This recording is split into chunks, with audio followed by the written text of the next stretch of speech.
Hello everyone, I am Preeti Sharma, Department of Information Technology. I am taking Computer Programming Lab 1, Branch EC, second year, third semester. First program is a 2D array. 2D array has a type such as integer, string, with two pair of square brackets. The elements of a 2D array arranged in row and column. For example, हम example देते हैं 1D array में हम किस तरीके से represent करते हैं array को. इंटीजर ए ब्रैकेट्स, जो ब्रैकेट्स है उसको हम सबस्क्रिप्ट बोलते हैं. 2D array में टू सबस्क्रिप्ट यूज करते हैं हम लोग. इंटीजर एरे की जो साइज है वो हमने 2 ली है और टू सबस्क्रिप्ट यूज किए हैं, उसको 2D एरे बोलते हैं. 1D एरे में हम मेमोरी कैसे अलॉट करते हैं. इंटीजर ए ऑफ 5, 5 जो है वो एरे की साइज है. अब देखेंगे मेमोरी कैसे अलॉट करते हैं. A of 0, A of 1, A of 2, A of 3, A of 4. 5 elements हैं. जो 5 एलिमेंट्स है वो हमारी एरे की साइज है.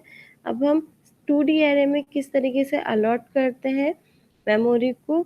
Integer A of 2 and 2, A of 0 and 0, A of 0 and 1, A of 1 and 0, A of 1 and 1. जो ए ऑफ 0 एंड 0 है वो रो 1 के लिए है और रो 2 के लिए A of 1 and 0, A of 1 and 1. हम 2D एरे को मैट्रिक्स भी बोलते हैं. मैट्रिक्स में रिप्रेजेंट कर सकते हैं.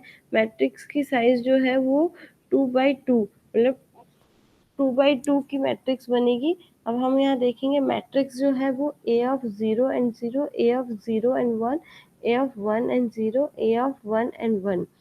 Declaration of 2D array. Data type लेंगे एरे का नेम. एरे का नेम आप कुछ भी ले सकते हैं, A B C. And then row की साइज डालेंगे, रो की साइज डिक्लेयर करें एंड कॉलम की साइज को डिक्लेयर करेंगे. इंटीजर ए ऑफ 2 एंड 2, रो की साइज 2 है एंड कॉलम की साइज 2 है. इसमें दो लूप चलेंगे, आई और जे. आई जो चलेगा वो रो के लिए चलेगा और जे जो चलेगा वो कॉलम के लिए चलेगा. इनिशलाइज करेंगे ऑफ 2D एरे. इनिशलाइज कैसे करते हैं. इंटीजर ए में जो एरे है उसमें कॉलम एंड रो की साइज दे दी. हम जो रो की साइज और जो कॉलम की साइज दी है उनको एक साथ एक ही लाइन में हमको डिक्लेयर करना पड़ेगा. देन उसके बाद हम प्रोग्राम देखेंगे. प्रोग्राम में हमें सबसे पहले 2D एरे डिक्लेरेशन करेंगे. इंटीजर में एरे की साइज दे दी और आई और जे दो लूप चला दिए. सबसे पहले प्रिंट कराएंगे एंटर 4 वैल्यू ऑफ मैट्रिक्स. 4 क्योंकि 2x2 की मैट्रिक्स है तो 4 वैल्यू को हम एंटर कराएंगे. एंड आई एंड जे दो लूप चलेगा. आई का लूप चलेगा 0, I less 0, J less than 2 and J plus plus.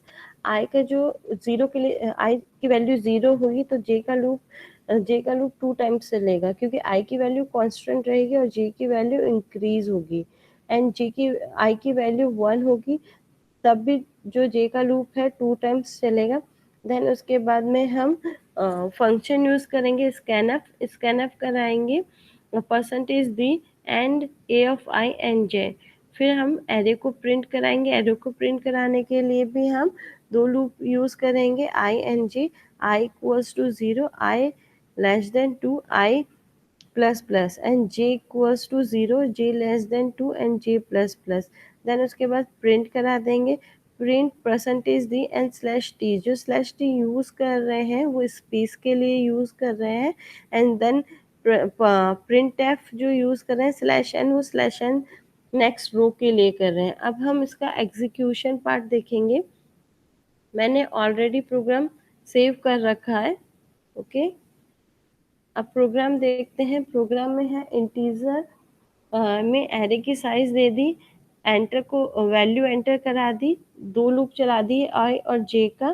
ठीक है, आई का लूप चलेगा 2 टाइम्स और जे का लूप चलेगा 2 टाइम्स. आई जो है वो रो के लिए है और जे जो है वो कॉलम के लिए है.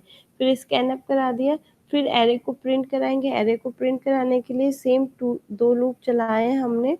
उसके बाद हम इसको एग्जीक्यूट करके देखेंगे. एग्जीक्यूट के लिए कंट्रोल प्लस F9 करेंगे.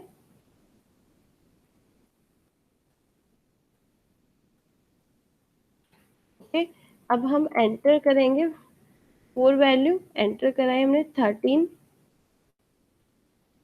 14, 16, 17। अब हम देखेंगे जो हमारा आउटपुट आया वो मैट्रिक्स फॉर्म में आया है। एग्जीक्यूट हो गया हमारा प्रोग्राम। Thank you.